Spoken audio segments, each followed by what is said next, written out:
Okay, today... Oh shit! What the fuck is happening?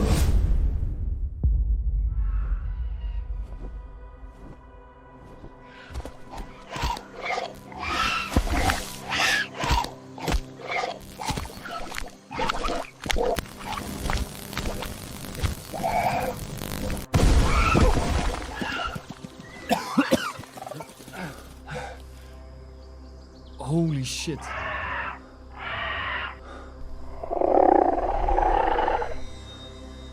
Where the hell am I?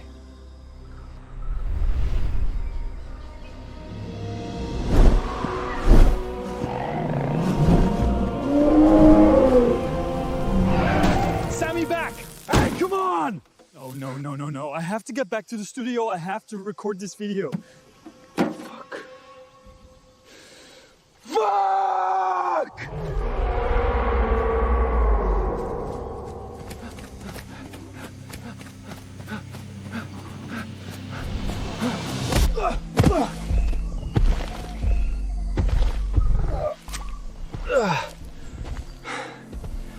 Nah, screw this. I'm getting out of here.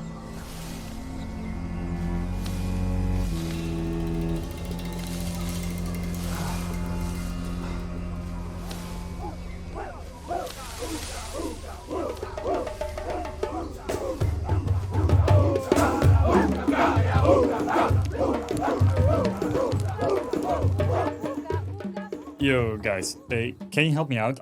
I got teleport here and whoa. Calm down. There's a TV back there and I need to get back to the studio. I have to record this YouTube video. Ooga booga. Stew? What? No, studio. Ooga booga. Camera. You know, like for filming.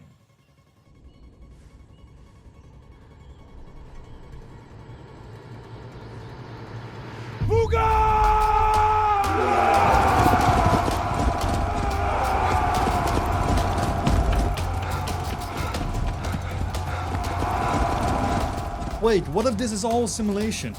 Hey Siri, get me the hell out of here! Sorry, I didn't quite get that.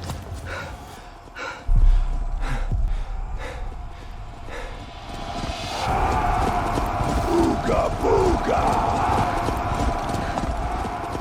Come on. Let me add in a reference image.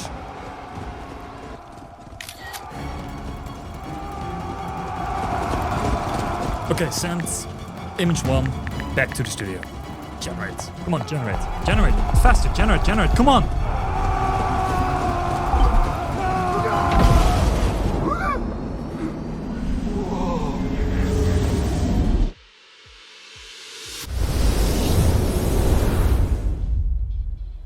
Whoa, that was weird.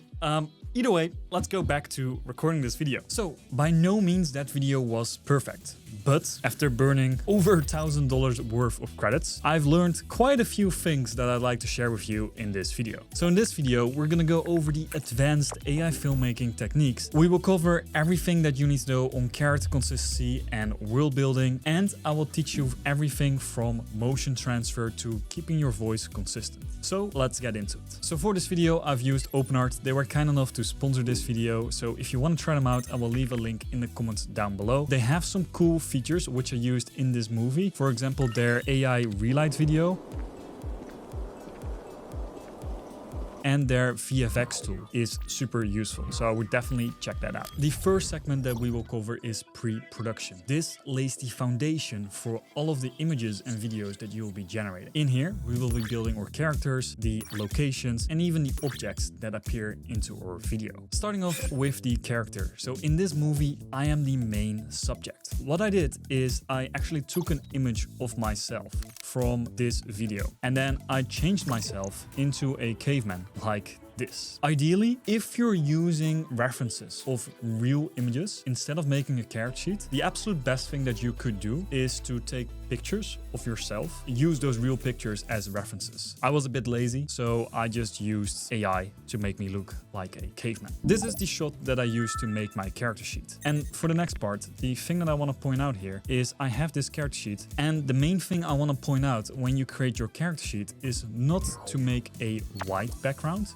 but to use a gray background. I've got this tip from Joey, very experienced, good filmmaker. You should check him out on YouTube. He just got started, but he's been killing it. So shout out to him. He pointed out that if you do a gray background, it might look better. Let me explain to you why. So if I use this white character sheet to make a close-up of the side of me walking through a dense long grass prehistoric forest, then we will see that it is a bit overexposed. If you look here and here, you can see it's actually way more overexposed than I would like. If we now use the same prompt, but this time we use the gray character sheet as a reference, then we get a much better image in my opinion. So if we look now at my character, it doesn't look overexposed at all. And that is because the white might be transferred from the white background. So gray is a bit more of a neutral color, which doesn't overexpose your characters. The other thing that you might notice here is we're still lacking character consistency. Like my hair is way too blonde, and there are a few reasons why. One, I'm using Nanobanana Pro here. I would actually recommend you to use GPT Image 2 because you can get much better results. For example, take a look at this one.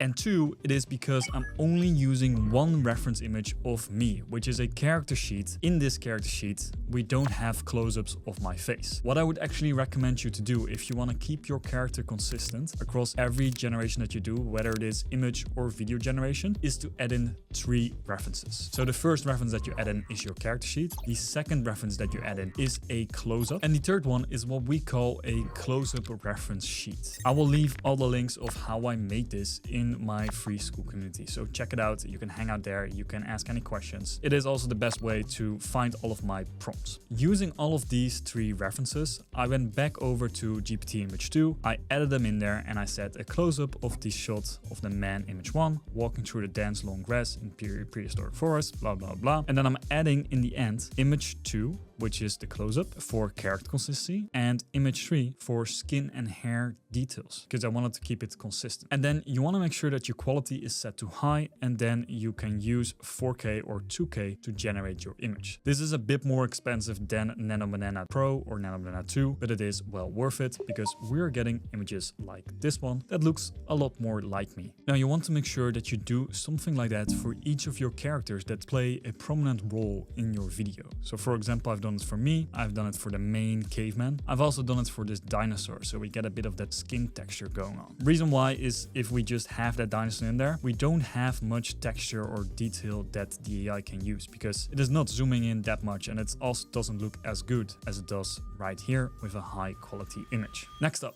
we got the location, and this is just as important as your characters are, because if your location doesn't match in every scene, people notice that something is off. So you want to have some kind of mood board going on of what your locations look like, so you can lock that in and you know what to use as references every time you create videos. I've been doing a lot of research how pro AI filmmakers do this, and I read this blog by PJ Ace, shout out to him. He has some really good content. You can check out his newsletter, I will also link it in the description, of how people are using these locations for their movies. For example, here he's breaking down how a movie was made, and he really goes over how to lock in your master location and all the details and all the angles that you can generate with it. Then we have objects, just as important, because if your objects are moving around or they're not the same or they're glitching, morphing, whatever, then your scene will look off again. For example, take a look at this scene.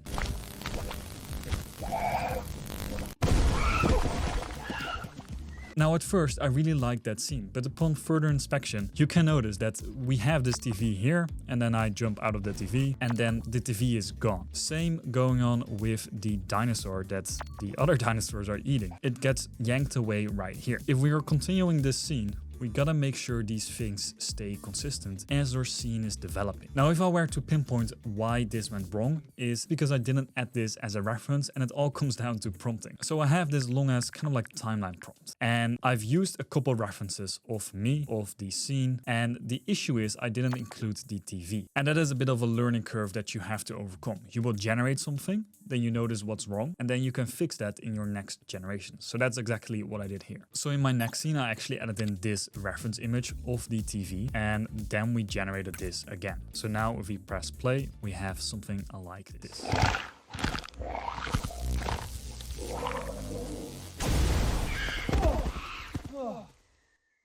Still, that jump out of the TV was pretty weird, but at least we have our TV consistent. And that's what I want to point out here. As you generate, you might notice that scenes don't seem to work, and that may be because you need to give it extra context. And because with Seedance, you can add in all of these references, you should add in the references where you can. So how do you actually create these reference images of your character or any object? Well, the main tool that I'm using for this to help me with this is using Claude. So I've created this MD file that you can use. Let me actually show you. This MD file contains everything that you need to know in order to make cinematic AI movies, every prompting technique I've used for this, and there's a lot to go over. So we have some time to go here. So you want to drag that in there, and then you also want to drag in an image of your character or of your object. So in this case, I'm using an image of me. Then you simply give it a prompt. Using this MD file, create my characters, full body character sheet, a front-facing main image sheet, a close-up detailed sheet. Then we're using Claude Opus 4.8, and now we hit send. So here we go. We now have 3 prompts that we can use: a full body turnaround sheet, a front-facing identity portrait, and also a close-up detail sheet. You can just copy these prompts, put them with your references into OpenArt using GPT Image 2, and then you can generate your images. You can do the same for your objects, and you can also use this for your location. In fact, you can even use this to generate yourself a shot list, which I would recommend. My downfall in this video was that I kind of let my creativity get the best of me. This was supposed to be a 1-minute video, and we turned it into 3 minutes because we had so many more ideas, which is also a creative process. But if you have thought out this process, which the pros like PGAs do, then you have a detailed shot list that you can go through and help it to generate your scenes. For example, if you have an idea what your video is about, you can simply say, using the MD file, create me a shot list, and then you give some details about what your story is about. So for example, I'm just doing this first scene here where I am being teleported to the prehistoric jungle from a studio.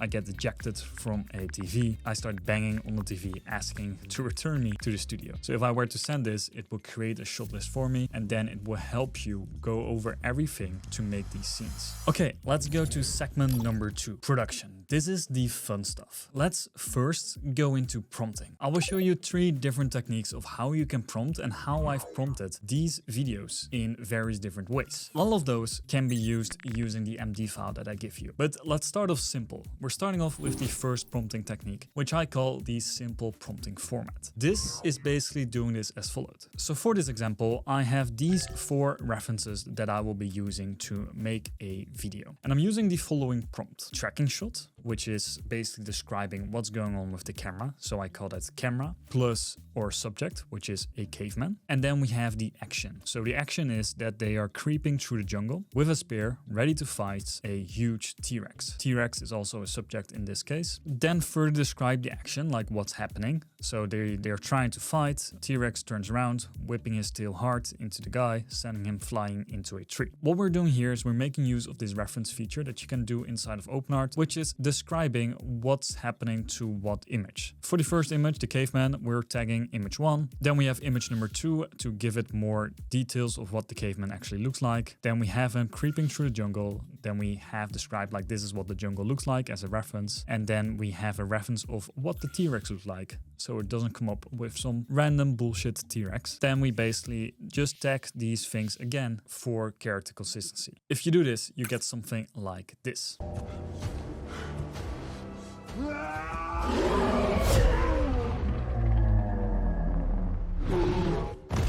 So that already was really good. Keep in mind, I did never prompt it to include slow motion. Seedance did that on its own. The second technique that you can use is called timeline prompting. That will give you a bit more control. And to make timeline prompts, you can again use the MD file that I've given you. So I'm in the same chat where I already have added in the MD file. What I simply did is I made a screenshot of these references. And this is a good way to do this. So the AI also understands what references you're adding in there. So I I just literally screenshotted this prompt box like right here. And then I just dropped that into Claude. Then I'm asking it to, using the MD file, create a timeline prompt for this action. So now it's analyzing everything. And now it will create a timeline shot that looks something like this. And this is what we call timeline shot because you're describing what's happening in each section. I've got one note on this. It's not mandatory that the AI is using these timestamps. You could also just use shot 1, shot 2, shot 3, and let Seedance decide how long each shot should take. To explain this timeline prompt, what it does is we have a setting. So it sets out the mood for the video. So it's a prehistoric jungle, cinematic realistic, natural lighting, handheld energy, no music, and 24 frames per second. I'm adding that in there because I'm noticing with Seedance, I sometimes notice that it's a bit laggy. Since I've added in these 24 FPS, it's doing a bit of a better job. Then we're basically describing what's happening in each scene. And now if we hit send, then we get a video like this.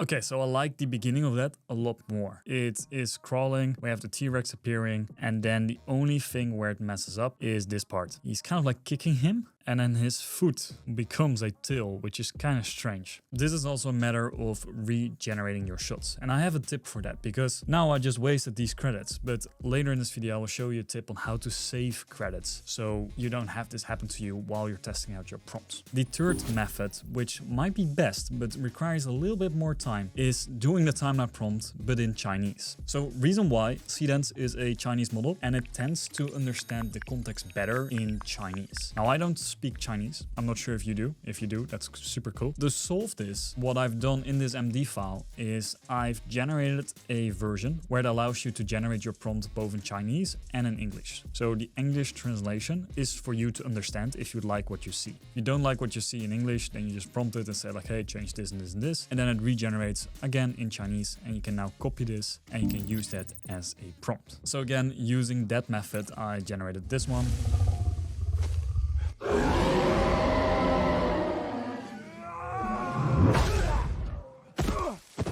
Again, pretty cool. But for this scene, the simple prompt works just fine. I just wanted to show you the different ways of how you can prompt to get better results. Because if you might notice that your prompt is not working, try it in Chinese. Sometimes that does wonders. The main thing that I want you to know is that Seedance works best when you give it a lot of context. So really think about what you want to see in your scene. Think like a director. Like set the stage. We do this with this setting where we explain, for example, this prehistoric jungle, very cinematic, realistic, and natural light. That is already describing it. Think about like how many shots do you want to have in there? Do you want to have 2 shots in there? Do you have 1 continuous take? Do you have 20 shots in there? I won't recommend doing that, but just to give it context of what you want to see happening there. Then make sure to structure it nicely. Like Claude will help you with that, but just in your head.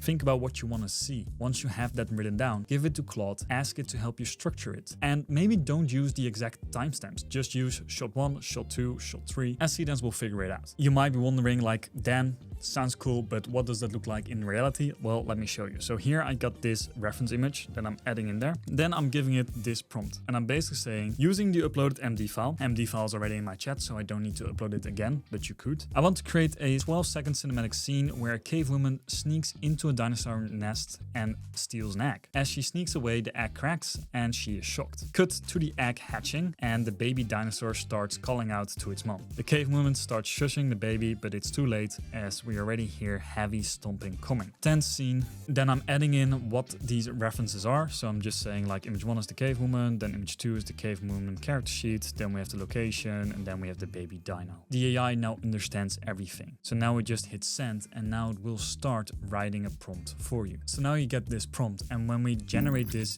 into the AI, then we get something like this.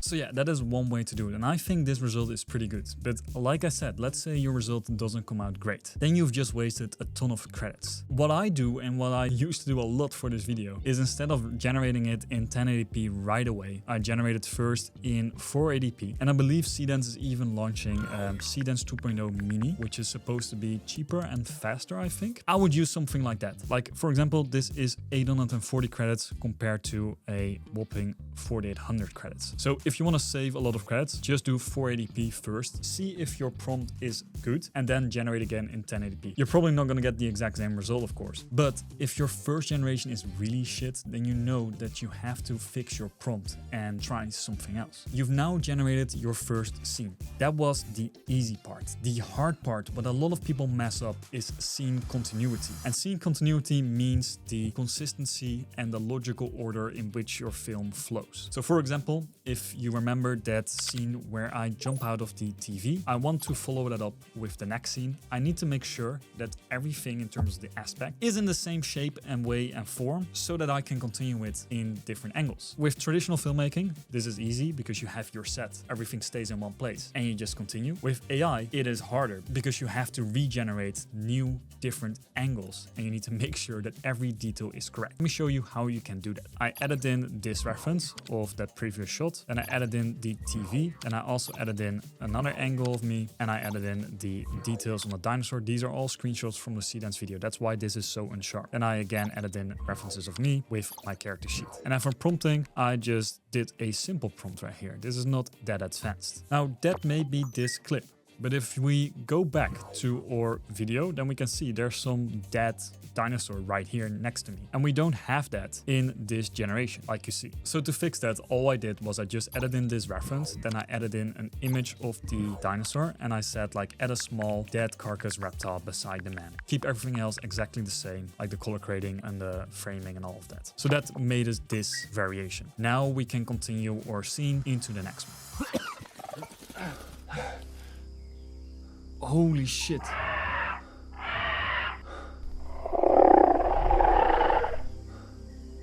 Where the hell am I? So now we're making this scene right here. So we have that start frame that we just made, then we have a close-up of me, and then we have another overhead shot with this new dinosaur. And then we have me again. If I were to tell you that this was one generation, I would be lying because I generated this a couple times and then I used the best segments from each generation to create one clip. And that's why I want to tell you that you don't need to take one generation for granted. If you generate your scenes more often, it will of course be more expensive and sometimes you might not have those resources. But if you do have the patience and the credits, then I would definitely suggest generate it more often and try and stitch these scenes together. I've explained that in previous videos as well. We do this all the time. Everyone does this. No one really gets a perfect generation in one shot. Next up, we have voice consistency. And this is super important because this makes or break your video. This is where I felt like my video had a bit of a shortcoming. And let me explain why. You see my image, you associate my voice or the sound that you're hearing right now, you associate that with me. So if I were to take an image of me and I put that into Seedance and I ask it to generate a talking scene, then it probably has some American accent. It doesn't sound like me and you'll be like, that's not that. That's what happened with me too. Now there are a few ways to fix that. For example, in this scene right here, just have a listen to my voice. There's a TV back there and I need to get back to the studio. I have to record this YouTube video. So that sounds like me because that is me. That's my actual voice recording. What I used here is video to video in Seedance. If you just upload your video of you acting and you talking, it will take over your voice. Then we have this next scene. Okay, send image 1 back to the studio. Generate. Come on, generate. Generate. Faster, generate. Come on. So here I used a different technique. Here I just simply added in an audio file of me saying, generate, come on. And that made this scene. The most important thing that I want to say here is make sure you're using a good mic. For example, in this clip, I wasn't using a mic.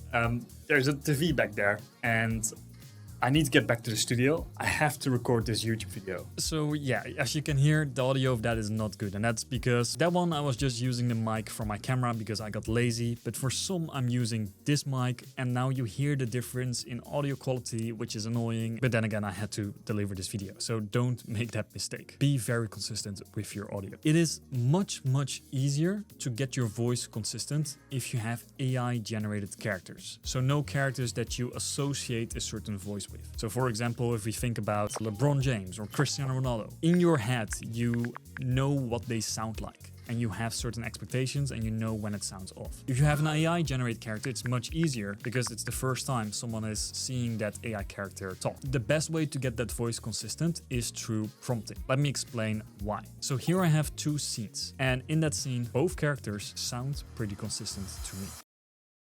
Stop complaining, we'll return soon. We've been tracking this stupid stag for hours. My feet are...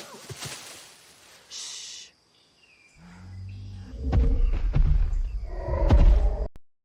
Pew, pew, boom. Brian, come and help me with the clothes. So to get the voices of both characters consistent, we need to describe them. And this can be done very simply by just thinking about it and just writing it down, adding it to your prompt. Or you can do something like this, where again, you're adding in the reference images of the characters that you have. And then you say something like, using the uploaded MD file, create me a prompt for my 12-second scene. And then you're describing what your scene is about, what they're saying. And then you can also include like what's happening in the scene. Then you end it with what they sound like. So the boy voice is a young and 12-year-old American cave boy voice. Then the cave woman, we go with a rough, deep, guttural adult woman voice. And by doing so, you have added tiny few more details into your prompt. So you now hit send, and then this will start generating this based on the MD file. So that is the simple way of how you can get your characters to sound consistent. If you have no idea how to prompt what your voice sounds like, what you can also do is you can go over to Gemini. You can upload an audio clip of you or of your character, and you can just describe in detail what you think it sounds like and ask Gemini, because Gemini can listen to these audio files pretty well. Ask it to describe what your voice sounds like and put it in some kind of prompt. Then you hit send, and this will give you a whole paragraph of what your voice sounds like, and you can add that to your prompts. The great thing about Seedance is that if you already have an audio file, so for example, I here had that audio file, you can just add it into as a reference, and you can just have it say these things while describing like what's happening on the screen. Okay, the last part of production, which I want to show you, I've already teased this a little bit, is motion transfer. I've done this a ton of time for this video. Now doing this is super simple. All you need to do is you need to record your video. So I have this clip of myself, pretty cringe. What? No, studio camera, you know, like for filming. Then you need to add in a reference. It doesn't have to be the same character, but make sure that either you or the character that you want to have the motion transfer happen on is in somewhat of the same shot. So for example, both of these shots are like the upper part of my body that I'm filming. All you have to do is add in a simple prompt like have image 1, play the performance and dialogue of video 1. It should replicate the exact hand body lift movements. Make sure the leaves in the foreground and background naturally swaying in the wind. I did that because what I found out is the background becomes quite stiff, and that's because this is a static shot, which didn't quite come out as nice as I wanted it to be. Another thing that you can also use, which is a lot cheaper and it's not using Seedance, I believe, is using the AI VFX tool of OpenArt. So here we have the VFX tool. You can replace your background easily. So you can just upload your image, then you can here upload the background that you want it to be in, and then you can hit generate and it will put your character into a new environment. Or the favorite one that I like to use is the VFX one. So here we have the same exact clip. So it's just me walking in New York. Then what you can do is you can mask it. And now I have myself selected. I click on preview and now the area behind me is gone. You can clean this up. Then you hit confirm. Now it's saving that. And then you can add in here an image of what you want it to look like. For example, I can add in any type of image that I want. I add in my prompt, I hit generate, and boom, then I have something like this.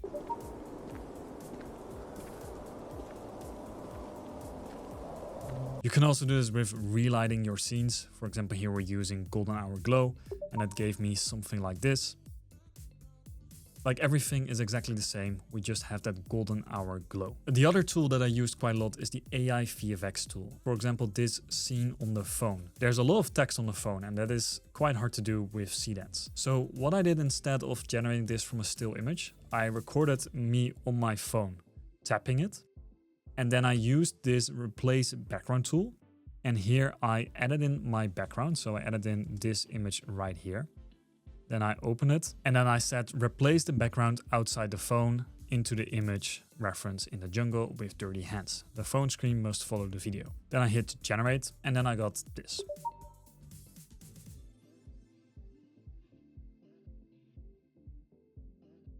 This is amazing for making complex scenes that are hard to do with AI alone. Okay, for the last part we have post-production. It all comes down to editing, to how good your video actually looks like. I can tell the people that have an editing background that now have pivoted towards AI, they are some of the best AI generators because it's all in the editing. It's all those little details. It's knowing where to cut. It's knowing how to add things. It's knowing how to make things look nicer that make the difference. So let me show you a few things that I did to make this video look better. The first thing that you want to do is you want to organize your generations. You want to trim them, you want to stitch them together, and you want to make them flow well. This also allows you to organize your clips and see if you're missing anything. Then what you can do is you can do a bit of editing by adding some color grading or also adding in some small effects. Then the other thing that you can do is adding in some sound effects. This will elevate your video. Here you can fix any small minor things, like for example if your voice sounds off, if one of those dinosaur screams sound weird, you can fix it with your sound design. The main thing that you want to be sure of is that the flow of your video is good. Don't just stitch together 5-second generation to 5-second generation to 5-second generation. Just look up tutorials on like filmmaking, editing, basic stuff. You don't need to look up a specific AI editing tutorial. All of these techniques can be applied to AI video. So those are all the advanced techniques of how you can get into AI filmmaking. It is quite a lot, so hopefully you have learned something. If you want to check out the MD file that I used to create all of my prompts, including some more like behind the scenes stuff in terms of scripting, then please join my free school community. Also make sure to check out OpenArt for all of the tools that we used throughout this video. And if you want to learn how to prompt, then click the video that's on the screen right now, because that will probably help you to become a better prompter.